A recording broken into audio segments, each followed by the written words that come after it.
El año de 5198 de la creación del mundo, 6 meses antes de la encarnación del Verbo, hacia el fin del reinado de Herodes Ascalonita de Idumea, el último que ocupó el trono de los reyes de Judá, fue servido el Señor de dar al mundo aquel ángel de quien dice el profeta Malaquías que había prometido Dios enviar delante de Jesucristo para prepararle el camino. Aquel profeta, y más que profeta, como dice el Salvador, en quien se había de acabar la ley y los profetas,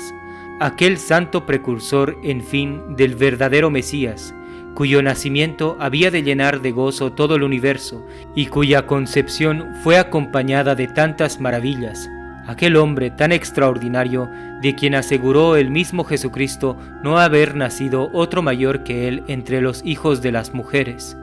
Juan Bautista, hijo de Zacarías y de Isabel, ambos de la sacerdotal casa de Aarón, a la que únicamente estaba vinculado el sacerdocio, más recomendables uno y otro por su singular virtud que por su antigua nobleza. Eran justos delante de Dios, dice el Evangelio, llenando las obligaciones de la religión y de la ley, pero no tenían hijos, ni estaban ya en edad de tenerlos, fuera de que Isabel era estéril por naturaleza. Era Zacarías sacerdote de la familia de Abías, la octava de aquellas 24 clases en que distribuyó David toda la descendencia de Aarón, para evitar la confusión en el ejercicio de sus sagrados ministerios.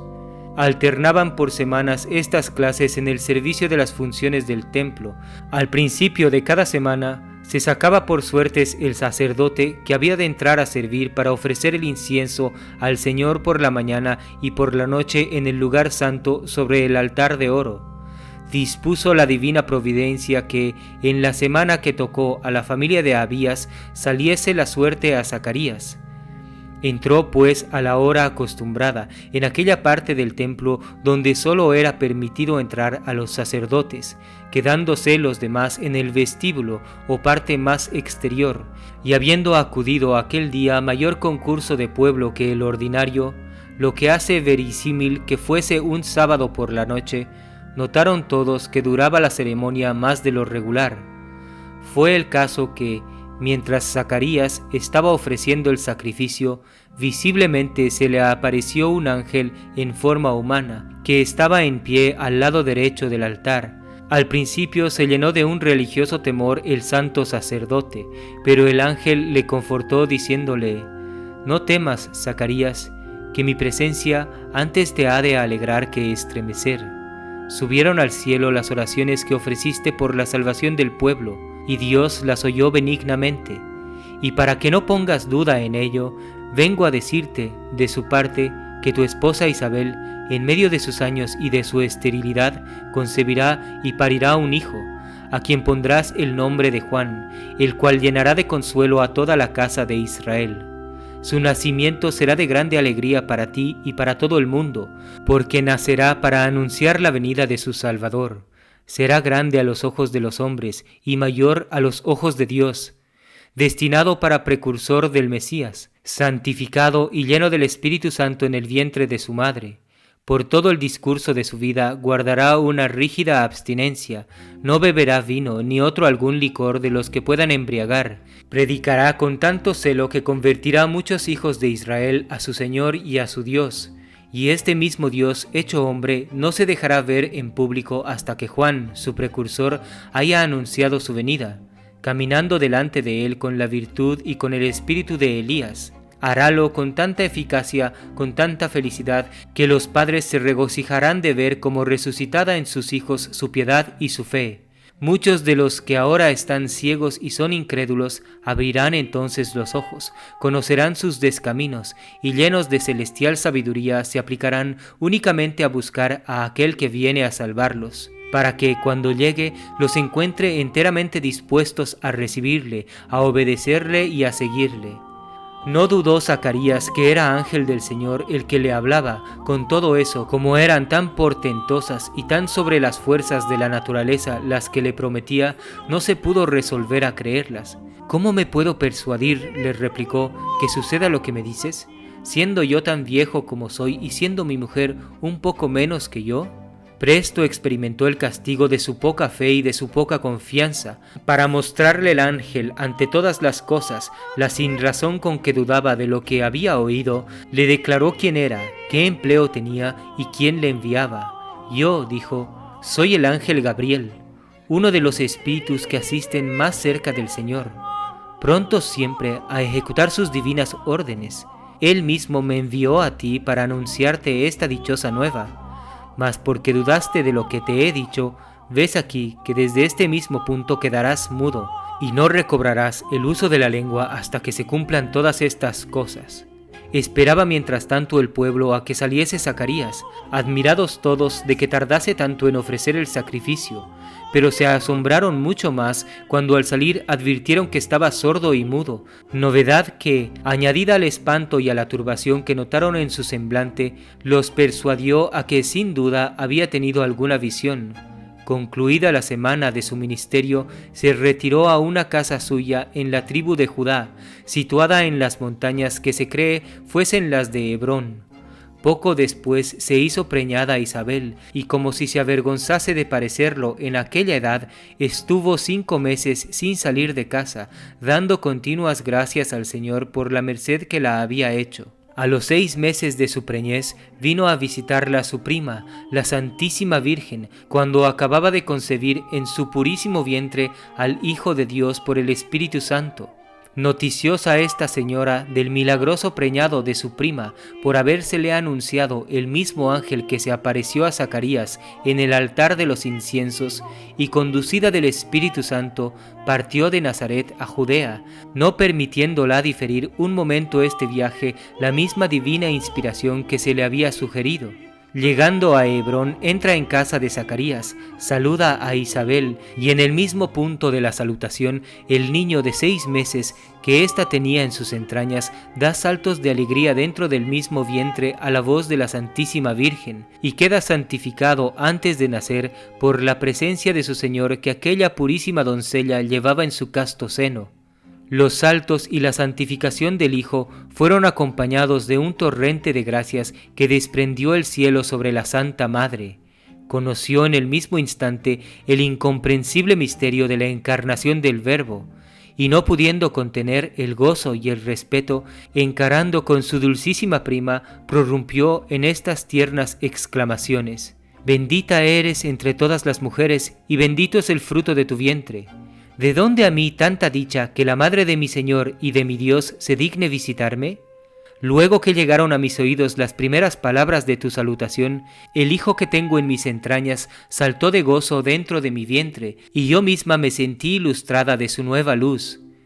Ya se deja discurrir que la estancia de la Santísima Virgen en casa de Isabel sería un continuo cauce de gracias para toda la familia. Cerca de 3 meses se detuvo la señora en casa de su prima, y apenas salió de ella cuando Isabel dio felicísimamente a luz aquel dichoso hijo, que según las promesas del ángel había de causar tanta alegría a todo el mundo. Aquel a quien se le anticipó el perfecto y libre uso de la razón antes de haber nacido. Apenas se extendió por la mañana la noticia de su feliz alumbramiento, cuando concurrieron de todas partes los vecinos y los parientes a darla 1000 parabienes por la merced que el Señor la había hecho, dándola finalmente un hijo al cabo de tantos años de esterilidad. 8 días después se volvieron a juntar los parientes, según la costumbre, para la ceremonia de la circuncisión, y preguntaron a la madre qué nombre se había de poner al niño, no dudando que se llamaría Zacarías como su padre, y ya le iban a nombrar de esta manera,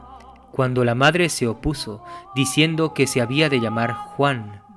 Representáronla que aquel nombre era nuevo y extraño en la familia, no habiendo noticia de que alguno de ella le hubiese tenido jamás, pero manteniéndose firme Isabel en que se había de llamar Juan, sin duda, por habérselo también revelado a ella el mismo ángel, determinaron los parientes consultar al padre y conformarse con lo que éste resolviese. Preguntáronle por señas qué nombre quería se pusiese al niño, y Zacarías, pidiendo una pluma, escribió estas palabras: Juan es su nombre. Quedaron todos atónitos, pero lo quedaron mucho más cuando vieron que, soltándosele de repente la lengua, recobró el uso de la voz y comenzó a cantar alabanzas al Señor por las maravillas que había hecho en su favor. Recibió también al mismo tiempo el don de profecía, no cesando de publicar las misericordias del Señor, que iba en fin a cumplir las promesas hechas a su siervo Abraham en orden al Mesías, asegurando que su hijo era su profeta y su precursor. Llenáronse todos de un respetuoso temor a vista de tan maravilloso suceso, y prorrumpieron en alabanzas del Señor. Extendida la voz por toda la Judea, quedaron igualmente asombrados cuantos le oyeron. Y como hasta entonces no se había visto semejante maravilla, todos hablaban de ella con cierto lenguaje de extático estupor. ¿Quién pensáis será este niño? Se decían unos a otros: verdaderamente que hasta ahora no hay noticia de otro algún nacimiento de otro profeta acompañado de tantos prodigios, y si hemos de hacer juicio de lo que será en lo futuro por lo que vemos en lo presente, será el mayor hombre que haya nacido de mujeres. Así hablaban y así discurrían aun aquellos que tenían menos interés en los favores que dispensaba la divina bondad al recién nacido infante y a toda la familia de Zacarías.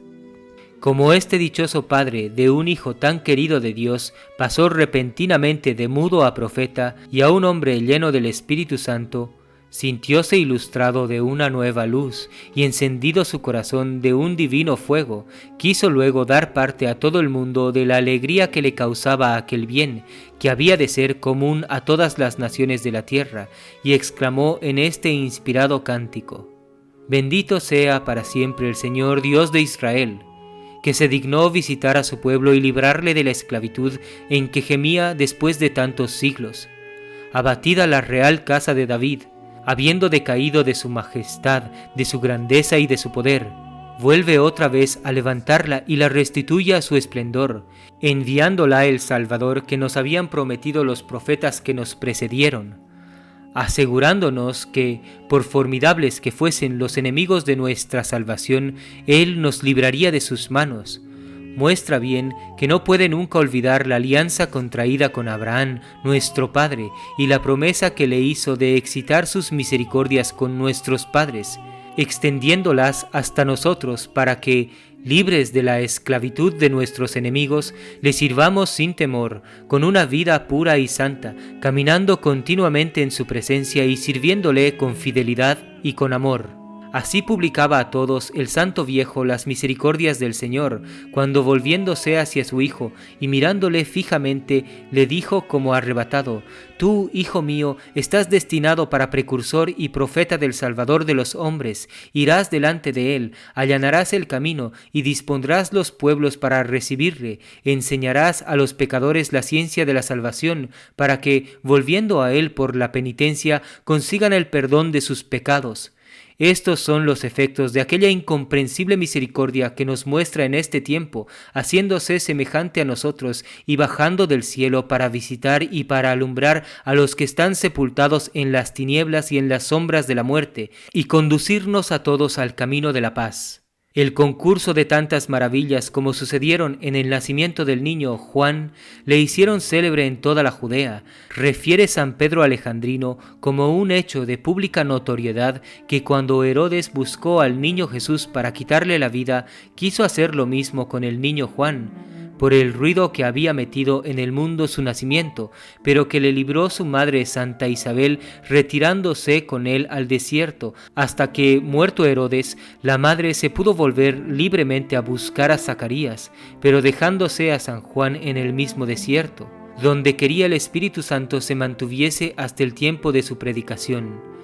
La vida que hizo en él la sabemos por la relación de los mismos evangelistas. Manteníase de miel silvestre, que es muy insípida, como también de langostas, y aun de esto era tan escaso y tan casi ninguno su alimento, como que no dudó decir de él la misma verdad eterna, que no comía ni bebía. A la austeridad del alimento correspondía la del vestido, reducíase a una como zamarra de pelo de camello, atada a la cintura con una correa de cuero, pasando los días y las noches en conversar con Dios y disponiéndose con la oración, con el ayuno y con todo género de penitencias para el ejercicio de su ministerio.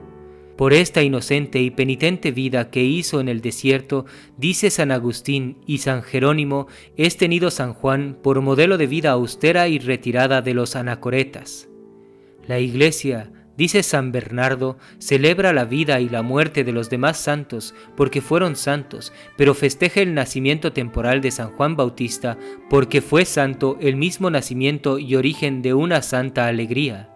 Es tan antigua la institución de esta solemnidad que en uno de los sermones de ella, dice San Agustín, la celebraban ya los fieles de su tiempo como de tradición apostólica, y fue siempre tan solemne que por algunos siglos se celebraban 3 misas en este día como en el de Natividad. Es tan general la alegría casi en todas las naciones que se ve cumplido el vaticinio del ángel cuando predijo a Zacarías que el nacimiento de Juan causaría alegría universal a todo el mundo, como se verifica aún en tiempos de la gran apostasía en la iglesia remanente. Habiéndose pasado casi 18 siglos, testifica el citado San Bernardo que este día no solo es uno de los más alegres en el cristianismo, sino que hasta los mismos gentiles le solemnizan con luminarias, con hogueras y con otros regocijos. Lo mismo hacen en él los turcos y los orientales, según nos lo refieren los viajeros. Lo cierto es que, después de las principales fiestas de la redención, no hay otra más solemne desde los primeros siglos de la Iglesia que la Natividad de San Juan Bautista, y el Concilio de Agda, celebrado el año de 506, la cuenta por una de las más principales después de la Pascua, Natividad, Epifanía, Pentecostés y Ascensión. Ni es menos antigua que la misma fiesta la solemnidad de su vigilia. Para disponerse a ella, instituyó el concilio de Salgunstad un ayuno de 14 días, aunque no tuvo mucho efecto esta institución particular. Habiendo dicho el ángel a Zacarías que el hijo que le anunciaba estaría lleno del Espíritu Santo desde el vientre de su madre, es evidente que San Juan conoció a Jesucristo y fue santificado antes de nacer. Por eso dice San Ambrosio que su padre Zacarías dirigió al mismo niño su cántico, bien persuadido a que le entendía, y San Gregorio asegura que, antes de nacer, estaba ya dotado del don de profecía.